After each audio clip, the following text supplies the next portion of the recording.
시간이 돼서 시작을 하도록 하겠습니다. 오늘은 예배의 원리에 대해서 같이 배워보도록 하겠습니다. 제가 질문지는 저쪽 뒤쪽 테이블에 놓아두었고요.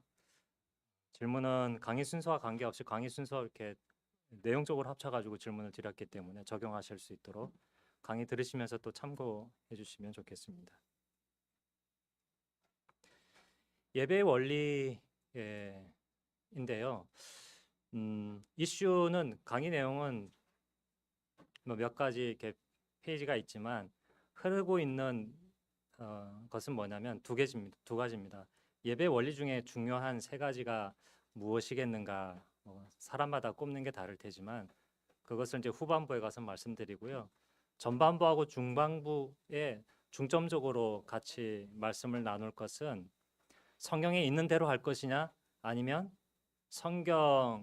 성경에서 이거 하라 저거 하라고 규정 딱 해놓은 것 그대로 할 것이냐 아니면 성경 안에서 어떤 원리를 발견해서 그 원리를 우리가 응용해서 그 원리를 따라 할 것이냐. 자, 앞의 것을 규정적 원리라고 하고 후자의 것을 규범적 원리라고 하는데요.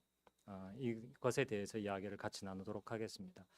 장로교라든지 교회 헌법, 정치 원리 뭐 이런 것들을 관심 있어 하시는 분들은 자주 발견하게 되는 것이 웨스트민스터 신앙 고백서, 대소유리 문답 그런 것인데요. 거기에 예배와 관련되어서 아주 중요하게 언급되고 있는 것 중에 하나가 이러한 규범적인 원리가 되는데 이게 말은 그렇게 하는데 장로교, 개혁교회는 이 규범적인 원리보다 사실상 규정적인 원리를 더 강조하는 입장이죠. 그럼에도 불구하고 하나님 말씀을 어긋나게 이해하지는 않아서 규범적인 원리에 대해서도 이야기를 하고 있습니다. 그런 양면적인 성격이 있는데요. 일단 오늘 내용 같이 보면서 예배를 드리는데 어떤 원리로 예배를 드릴 것인가 좀 현실적인 이야기도 좀 하면서 살펴보도록 하겠습니다.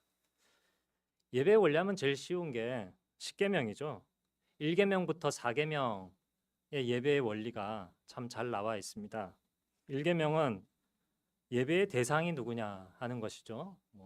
나 말고 다른 신에게는 경배하지 말라 그래서 여호와 하나님이 예배의 대상이 되고 또 예배는 어떻게 드릴 것이냐 했을 때 가장 중요하게 하나님께서 손꼽으신 것은 우상을 만들지 말아라. 그리고 그것에 절하지 말라 하는 것입니다.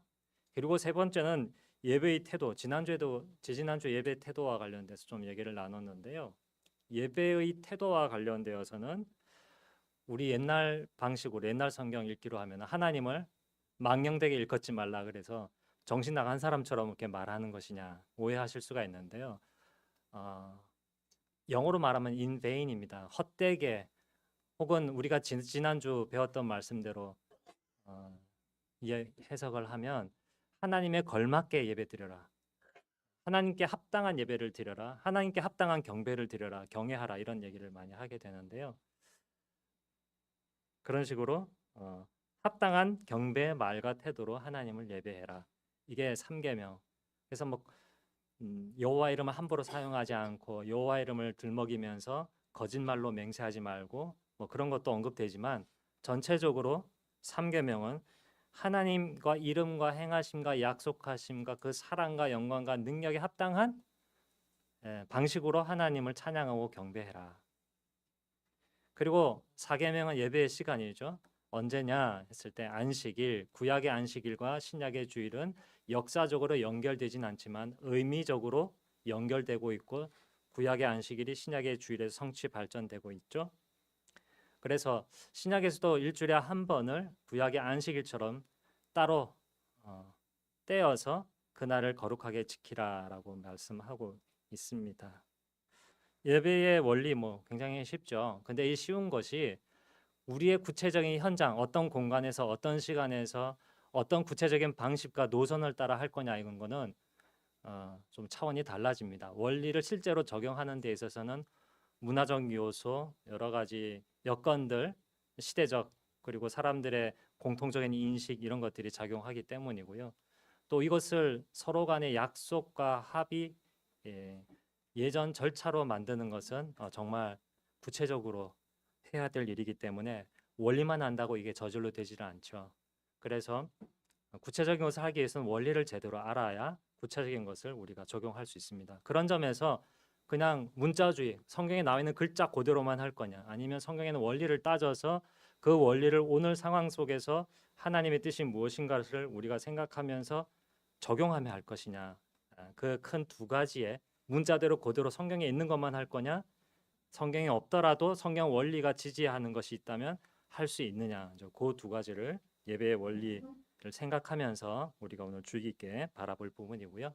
구약의 예배 원리가 1, 2, 3, 4계명에 이렇게 있다고 한다면 신약에서의 예배 원리하면 가장 유명한 것이 바로 요한복음 4장 23절 24절이죠. 우리가 익히 알고 있는 성경 구절을 좀 더 현대적으로 의미를 살려서 읽으면 이렇습니다. 참된 예배자들이 영과 진리로, 옛날의 내용을 뭐라고 했습니까? 신령과 진정이라 그랬었죠. 그런데 영과 진리입니다. 엔 푸니마티 카이 알레, 진리인 것이죠. 아버지께 예배할 때가 다가오고 있으며 실제로 그때가 도래했습니다. 아버지께서는 이런 방식으로 예배하는 자들을 찾고 계십니다. 해서 신약에서 예수님께서 가르쳐주신 예배의 원리는 영과 진리로 예배하는 것이다. 근데 이제 영과 진리로 예배하는 것이 무엇이냐? 구약 시대 때는 영과 진리로 예배를 안 했느냐? 이것을 이제 살짝 뒤틀어서라든지 살짝 그냥 우리 생각이 언뜻 떠오르면 그 마음의 진정성을 안 가지고 예배한 것이냐? 그래서 신약 시대 때는 마음의 진정성을 가지고 예배하라고 한 것이냐? 그렇다면 구약의 어떤 형식과 예전 이런 것들은 사용하지 말라는 말이냐? 오로지 사람의 마음을 하나님께 온전히 드릴 수 있으면 무엇이든지 다 사용해도 되는 것이냐? 뭐 갑론을박이 나올 수 있죠. 더 생각을 해보도록 하겠습니다. 중요한 것은 예배의 대상인 것인데 예배의 대상은 하나님이어서 그 하나님께 맞는 걸맞는 방식으로 예배를 드려야 되고요. 그렇다면 구체적으로 예배의 형식과 예배의 태도는 누가 결정해야 되겠습니까? 성경에서 이렇게 기록되어 있는데 말씀드린 바와 같이 저렇게 적용할 것이냐, 이렇게 해석해서 마음대로 할 것이냐, 그러면 그걸 누가 결정할 것이냐 이슈가 되지 않겠습니까? 질문이 나올 수 있죠. 어느 예배 방식이 올바른 것이냐, 성경에 기록된 것만 그대로 할 것이냐. 그렇게 할 경우에는 예배가 정형화된 틀이 있죠. 딱 거기에 맞춰서 큰 고민 없이 그냥 누군가가 정해준 대로 그냥 따라가기만 하면 되는 것이죠. 그 틀을 그러면은 계속 지속해 나가야 되기 때문에 그 예배의 형식을 통제하는 어떤 체계 같은 것이 작동을 하게 되고요. 또 만들어져 있기 때문에 그냥 단순합니다. 장로교 혹은 개혁교회 같은 경우에는 그 예배 형식의 결정권을 절차적으로 보면 당회가 가지고 있습니다. 그런데 자칫 단점이 있을 수 있습니다. 여기에는 구약 성경에 나타나 있는 예배에 포함된 여러 가지 다양한 행동들이 좀 빠질 수 있습니다. 왜냐하면 엄밀하게 신약 성경만을 주로 강조하게 될 경우에는 신약에서는 구약에 나타난 풍부한 상징성과 행동을 예배 가운데 이렇게 해라 저렇게 하라, 감나라 대추나라 그렇게 시실콜콜 규정하고 있지 않기 때문입니다. 그리고 그것 때문에 예배를 드리면서 어떤 사람들은 이렇게 평가합니다. 개혁교회나 장로교회, 개신교 예배 아주 철저하게 성경대로만 주장하는 교회의 예배에는 딴 건 다 사라지고 말만 남았다. 그렇게 얘기합니다. 설교하는 설교자의 입만 있고 듣는 사람들의 머리 속에 들어가는 지성만이 남아있지 거기에 사람을 요소하는 다른 요소인 감정이라든지 의지적 결단이든지 삶의 헌신, 드림 뭐 이런 것들은 좀 빠져 있어서 사람을 온전히 예배드리게 하거나 또 온전히 하나님을 느끼고 체험하는 데 있어서는 참 많이 상징적인 요소가 부족하다 이런 평가를 하기도 합니다. 현대적 경향이 좀 결여되어 있기도 하죠. 그래서 과거의 어떤 것만 요즘도 어떤 교회는 제네바 시편 찬 우리가 부르고 있는 시편 찬송은 스코틀랜드 시편 찬송 곡조를 많이 사용한 것인데요. 똑같은 가사를 이용해도 제네바에서 만든 곡조는 굉장히 고전적이고 또 마디줄도 없습니다. 부르기도 좀 어렵고 한데요. 그것만을 고집하는 교회도 있기도 합니다. 그런데 요즘 어떻습니까? 얼마나 좋은 음악들이 차고 넘칩니까? 어떤 분들은 심지어 약간 좀 극단적으로 가면 트로트가 좋다 하시는 분, 트로트가 얼마나 사람의 마음을 잘 울립니까? 아니면 요즘도 아니죠. 그 재즈가 얼마 전에 유명한 재즈 가수가 우리나라에 와서 공연을 했는데 그런 재즈가 얼마나 좋습니까? 혹은 뭐 누구는 또 비트가 있는 그런 음악 BGM이라고 그러니까 BGM이 아니죠. 그 뭐라고 합니까? 뭐 그런 음악을 좋아하시는 분들도 있고 그걸 들을 때 자기 마음이 울리고 하나님과의 감성이 이렇게 딱 선이 연결된 듯한 그렇게 느끼는 분들도 계실 건데요. 옛날에 나는 별로 좋아하지 않고 잘 모르고 이해도 못하는 그런 음악 멜로디나 그러한 것들을 가져와서 예배를 드린다면 사람들이 좀 그 음악의 특성을 이용해서 예배드리기에는 부족한 점이 많이 있겠죠. 그런 의미에서 현대성이 좀 결여되기 쉽다 하는 점입니다. 왜냐하면 악기도 사용하지 못하게 하는 그런 전통이 옛날에 있었고 신약에서 악기를 써라 하고 구체적으로 명령을 하고 있지 않기 때문에 악기를 쓰면 안 돼. 구약에는 악기를 썼지만 신약에서는 특별히 그렇게 명령적으로 규정한 것이 없기 때문에 신약의 말씀만 가지고서 예배를 드려야 되겠다 할 때 그러한 것들이 많이 결여되기가 쉽고 성경에서 예배에 대한 자유를 부여한 것이 있다면 그것을 간과한 것이 아닌가 평가받기도 하는 것이죠. 반면 성경에 기록되지 않은 것도 반영할 수 있다고 예배할 때에는 또 반대로 극단적으로 예배의 형식을 아주 무시할 수가 있고요. 과도한 또 반대로 과도한 형식을 가지기도 합니다. 형식 자체가 규정이 안 되고 나름대로 해석할 수 있고 그것을 예배의 원리를 삼는다고 한다면 어떤 사람은 아예 성경에 있는 형식을 다 빼기도 할 것이고 어떤 사람들은 형식을 만들어 놓기도 하는 것이죠. 이런 형식이 좋아, 이런 순서가 좋아. 로마 천주교가 이제 대표적인 경우인데요. 그것도 성경대로라기보다는 이렇게 성경이 기록되지 않지만 그 뜻을 해석해서 반영한 결과입니다. 천주교라든지 회중교회가 이런 양극단의 성격을 가지고 있죠. 그렇다면 성경에서는 어떤 예배 원리를 가르칠까요? 우리가 성경 안에 보면 성경 노래로 찬양할 수 있는 가사는 많이 있지만 어떤 박자와 어떤 높이, 즉 어떤 멜로디 가락으로 노래하라고 규정하고 있지 않습니다. 그래서 그런 규정이 없기 때문에 앞서 말씀드린 것처럼 어떤 교회는 아예 피아노도 안 쓰고 멜로디도 안 하는 그런 교회도 있기도 하고 또 어떤 교회는 악기를 아예 빼고 목소리만 찬양드리기도 하죠. 그런 것들은 규정적 원리를 따르는 그런 교회 전통에서 해석해서 예배 드리는 방식입니다. 성경에 어떤 것이 필수적이라고 규정하느냐 이제 그것만 탁 취하는 것이죠. 그리고 잘못 적었는데요. 규정적 아래는 규범적입니다. 규범적 원리. 성경에서 예배에 대한 어떤 원리와 자유를 주는가 하는 입장에서 또 예배를 해석하고 드리기도 합니다. 첫 번째, 규정적인 원리를 보면 핵심 개념은 이렇습니다. 명시적으로 규정된 것만 예배 활동에 포함될 수 있다. 그 외의 것은 금지한다. 성경에 확실히 명확하게 나타난 요소들만 예배에 허락한다. 말씀드린 것처럼 이렇게 악기 사용과 관련된 것이고요. 신약 성경에서 말씀드린 바와 같이 이러한 것들 때문에 음성 찬양만을 선호하는 경우도 있기도 하고 칼빈 같은 경우에는 악기를 이제 사용 안 한 것으로 제가 알고 있고 루터 같은 경우에는 악기를 굉장히 자유롭게 사용을 했죠. 음악을 루터 같은 경우는 규범적인 원리를 많이 따르기 때문에요. 그리고 화음도 넣지도 않고 규정적인 원리를 따르는 교회에서는 그냥 단성으로만 너무 곡조에 치우쳐서 하나님을 찬양하는 그 가사가 파묻힐 수 있기 때문에 가사를 까먹고 노래와 감성만을 생각하다 보면 찬양 받으시는 하나님이 대상인데 그 하나님은 간대없고 우리의 마음과 우리의 생각과 이것만 남는다 해서 이제 극단적으로 가는 경우입니다.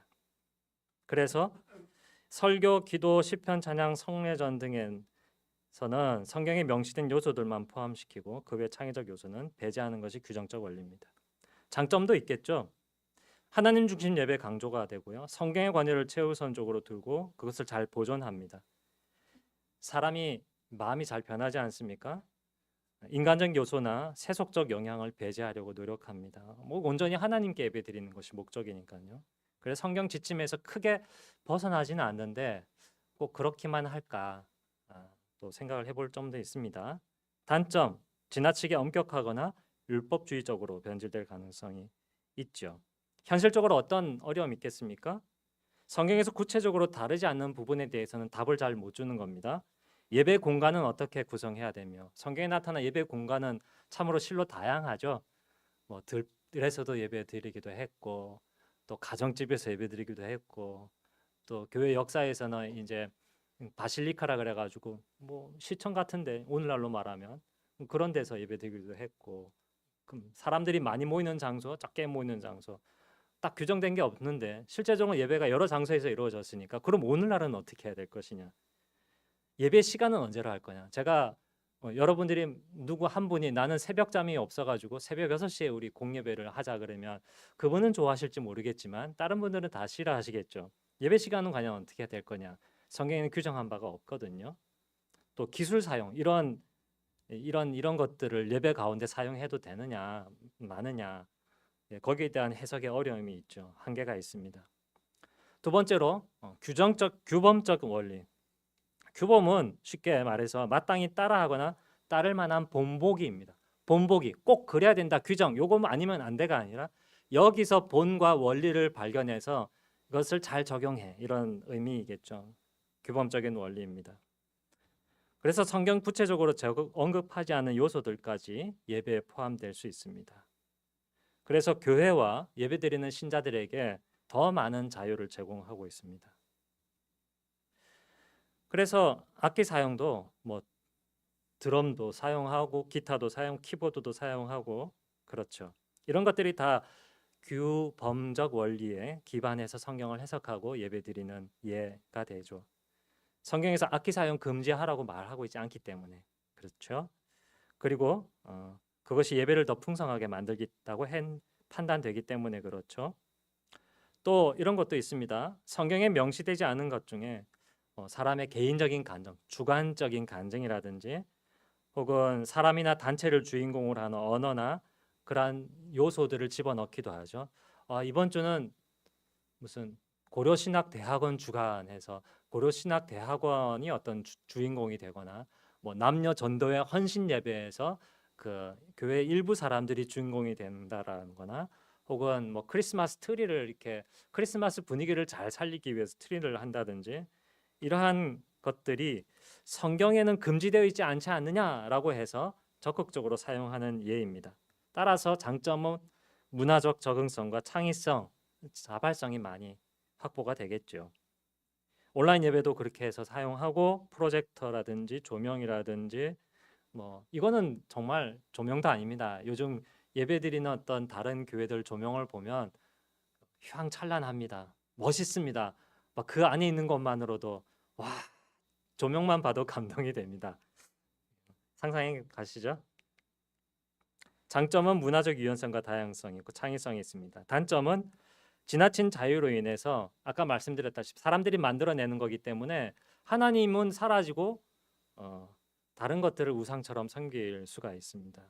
인간 중심적 예배로 변질된 위험도 조금 있습니다.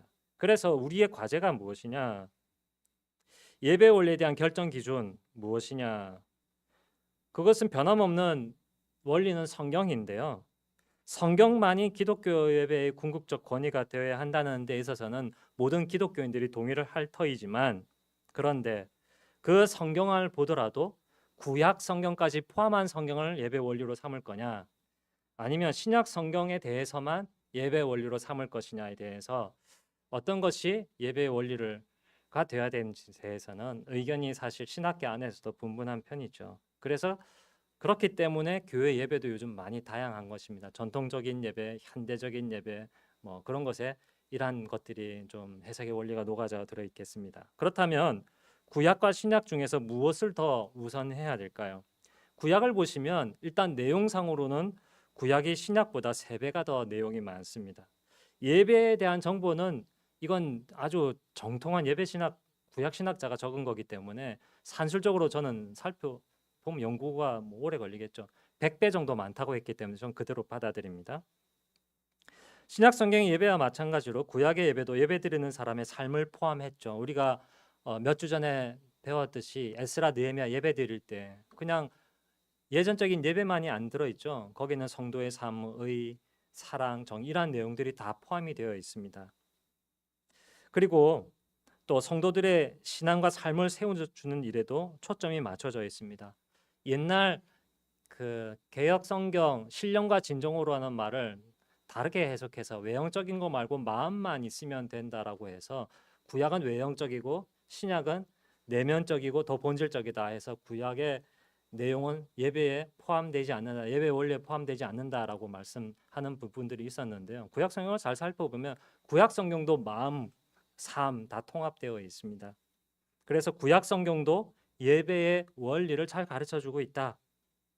신약을 보겠습니다. 신약 성경은 우리의 기대와는 달리 공예배 모임을 이래라 저래라 구체적으로 감나라 대추나라 거의 얘기하고 있지 않습니다.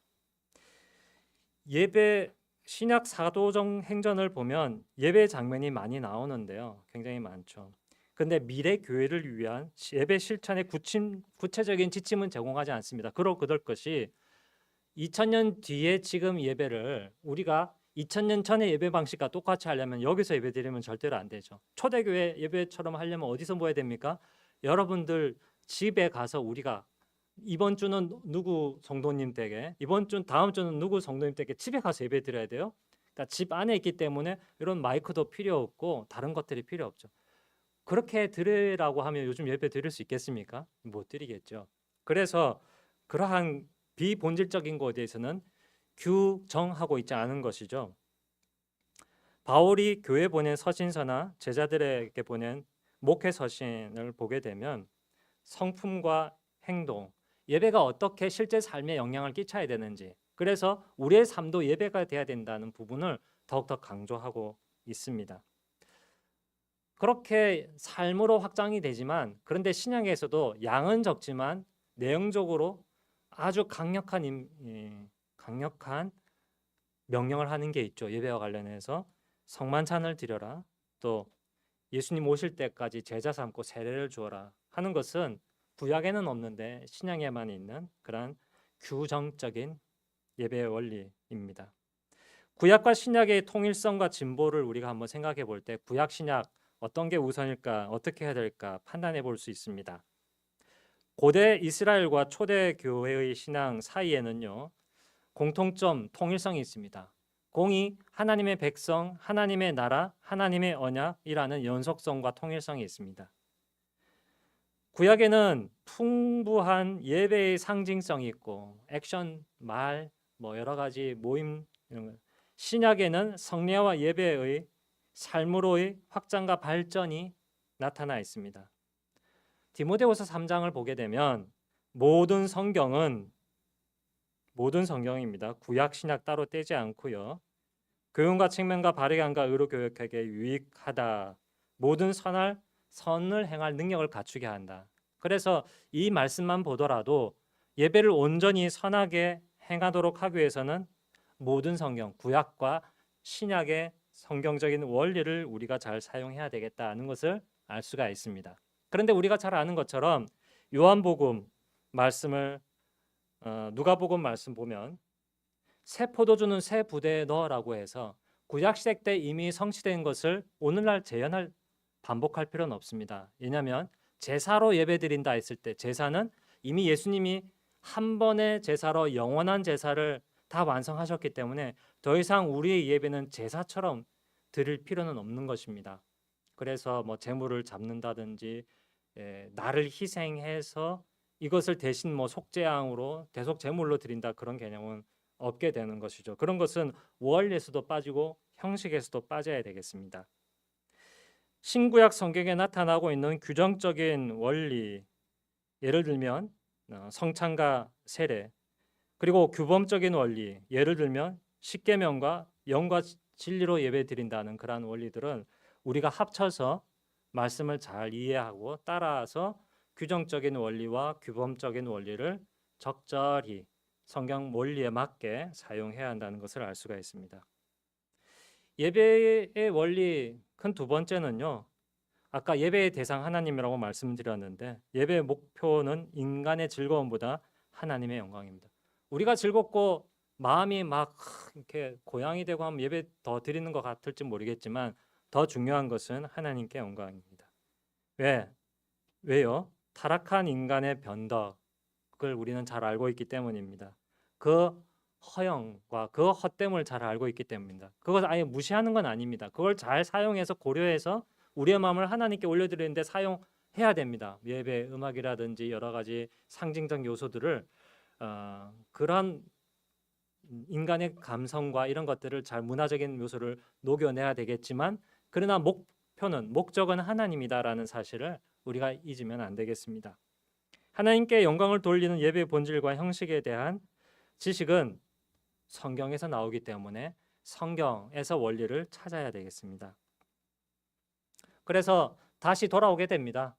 예배는 오직 성경으로 예배 드리는 것이 성경의 원리로 예배 드리는 것이 예배의 원리인데요.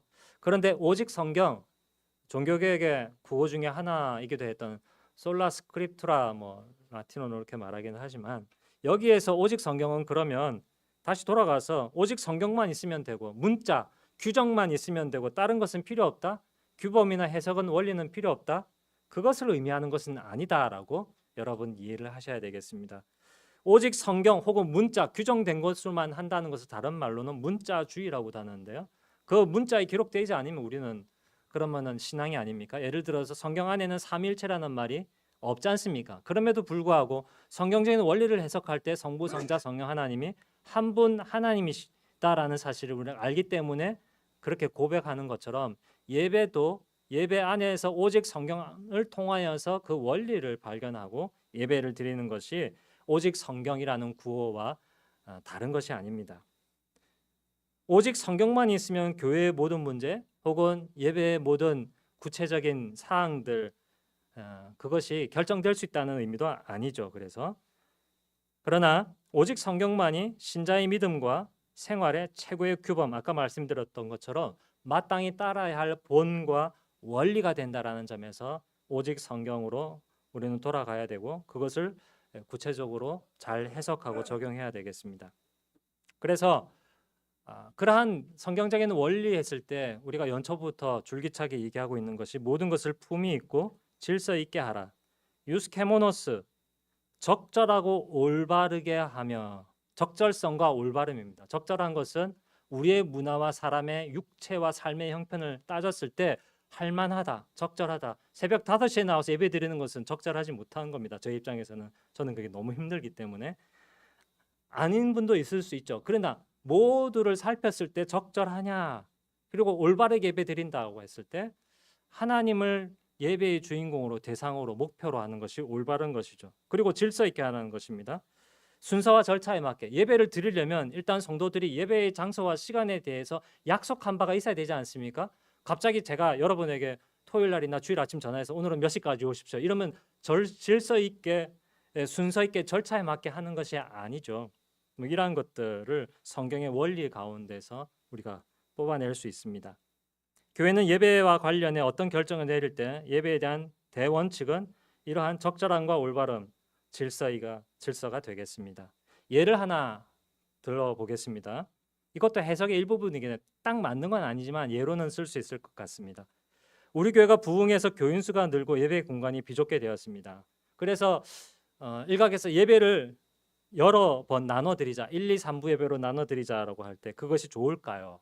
자, 예배를 몇 번 나눠드려라 어떻게 다 같이 드려라 하는 규정적인 원리 혹은 규범적인 원리를 생각을 해볼 때 그와 관련하여서 현실적으로는 예배를 부수를 나누어 드리게 되면 1년에 한 번도 얼굴을 보지 못하는 성도들도 있을 수도 있고, 공동체성을 교회는 소중하게 여긴다면 그게 예배와 성경 안에서 발견하는 공동체 원리라면 좋은 방법은 예배당을 넓은 곳으로 옮겨 이사해서 거기서 예배드리든지, 그것이 불가능하다면 적당한 시기에 교회를 분립해서 적당한 규모로 각 예배를 드리는 것이 더 예배의 규정과 원리에 맞지 않겠나 하는 생각이 듭니다. 마지막으로 세 번째, 예배의 중요한 세 가지 원리에 대해서 말씀드리고 마치도록 하겠습니다. 믿음으로 예배를 드려. 너무 당연한 얘기죠. 히브리서 11장 6절 말씀 보면 믿음이 없이는 하나님을 기쁘게 하지 못하신다. 하나님께 나아가는 자는 믿음으로 나아가야 됩니다. 이 히브리서 11장 6절 말씀은 에녹과 가인과 아벨 이후에 나오고 있는 말씀인데요. 그것을 보게 될 때 아벨은 가인보다 더 나은 예배를 드렸는데 그 기준이 뭐냐? 믿음으로 드린 거였습니다. 에녹은 하나님을 기쁘시게 하는 삶을 살았는데 하나님을 기쁘시게 하는 삶을 살면서 예배를 드렸습니다. 세상 사람들은요, 하면 된다는 신념을 믿음으로 오해하기도 합니다. 혹은 지극정성으로 예배를 드려서 복을 돌려받는 것을 믿음으로 오해하지만, 참된 믿음이란 나는 할 수 있다라는 적극적인 자기 긍정의 신념이나 나의 정성 이 효과를 바란다라고 하는 그러한 것이 아니라 오직 하나님의 언약과 중보자 예수 그리스도를 의지하면서 하나님과 동행하는 삶을 뜻합니다. 예수 그리스도를 믿는 참된 믿음이 없이는 예배를 온전히 드리기가 불가능합니다. 예배 가운데서 그 믿음이 잘 드러나야 되겠죠. 그리고 영과 진리로 또한 예배를 드려야 됩니다. 하나님은 영이시니 영과 진리로 예배하라라고 말씀하고 있는데요. 앞에 나오는 하나님은 영이시니라고 할 때 하나님은 그 영이시다, 육체가 아니다, 영이시다라는 사실을 강조하고 있습니다.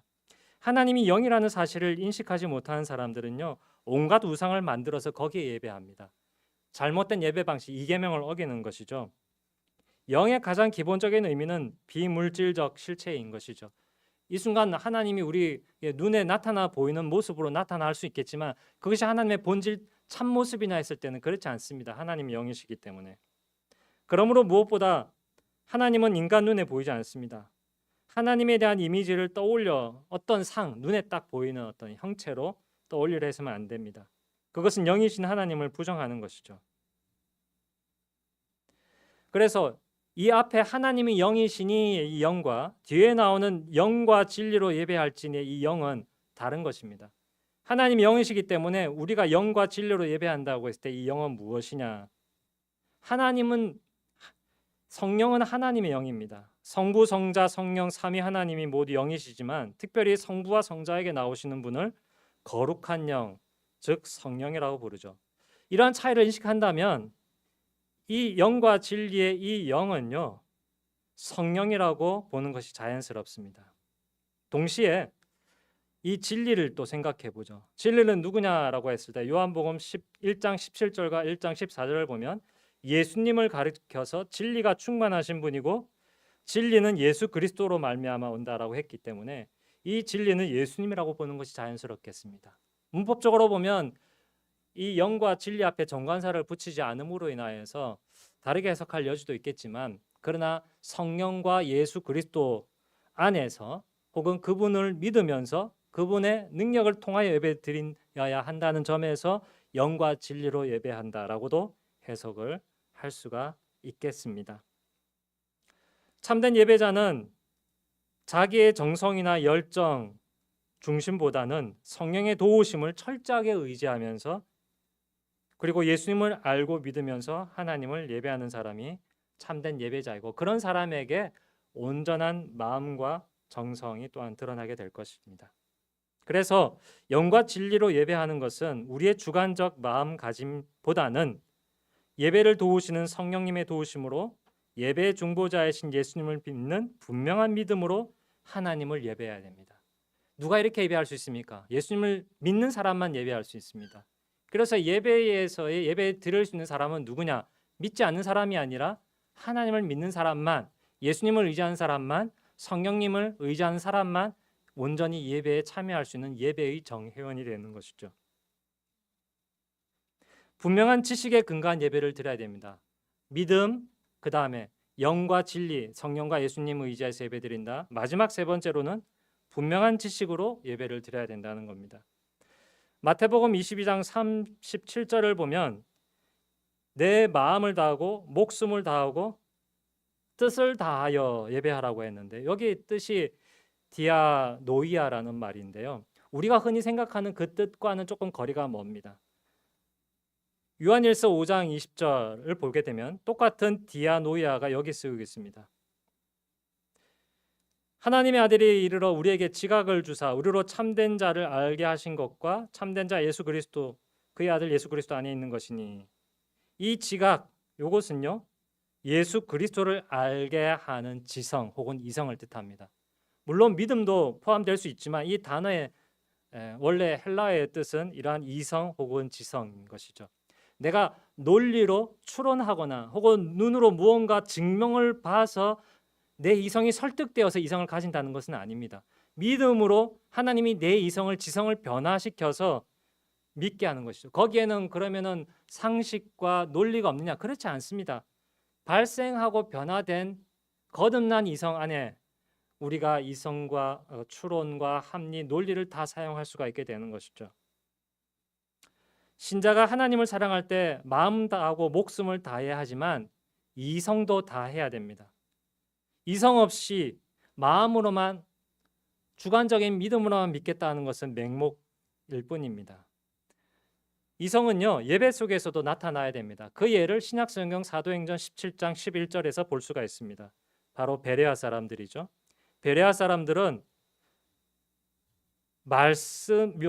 말씀을 받고 이 말씀이 과연 맞냐 틀리냐를 날마다 성경을 상고했습니다. 이 상고라는 말은 아나크리오인데요. 시험 보고 질문하고 그래서 판단한 결과 맞다 그르다를 판단하는 것입니다. 그런 말입니다. 참된 예배자는 목사의 설교에 무조건 아멘 한 다음에 설교 끝난 다음에 집에 돌아가서 그것을 잊어버리는 사람이 아니고요. 날마다 그 성경을 상고합니다. 어려운 말인데 옛날 말이죠. 그 말을 분별합니다.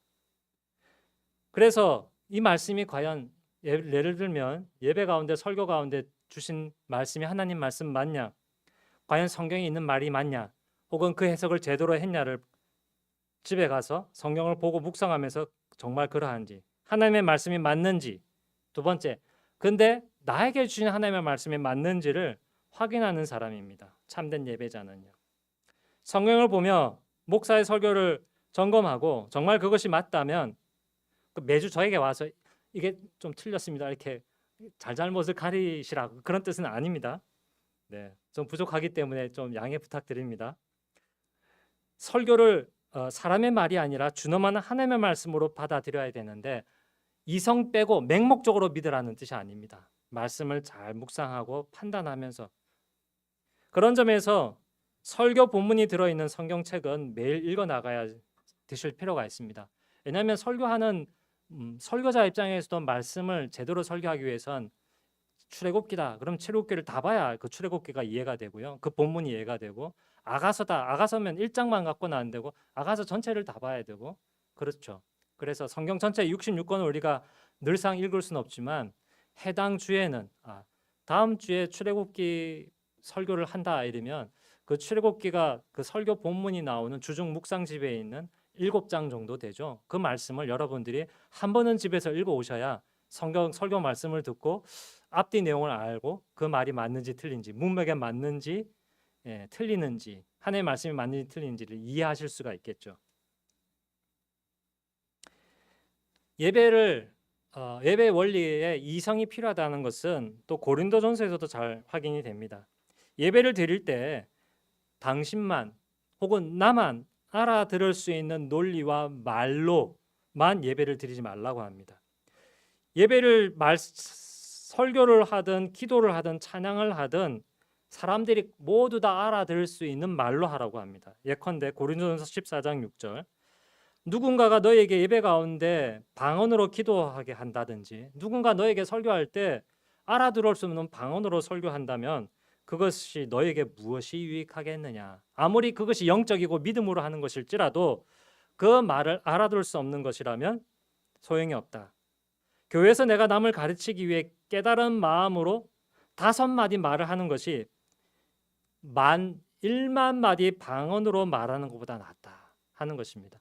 아무리 제가 뭐 설교 준비하면서 은혜를 많이 받았다고 그렇게 받은 은혜대로 막 그냥 방언이 아니라 들을 수 있는 말인 대로 막 제가 여러분에게 말씀드린다면 조리가 없고 핵심이 없고 앞뒤 순서가 논리가 불분명하다면 도움이 안 되는 것이죠.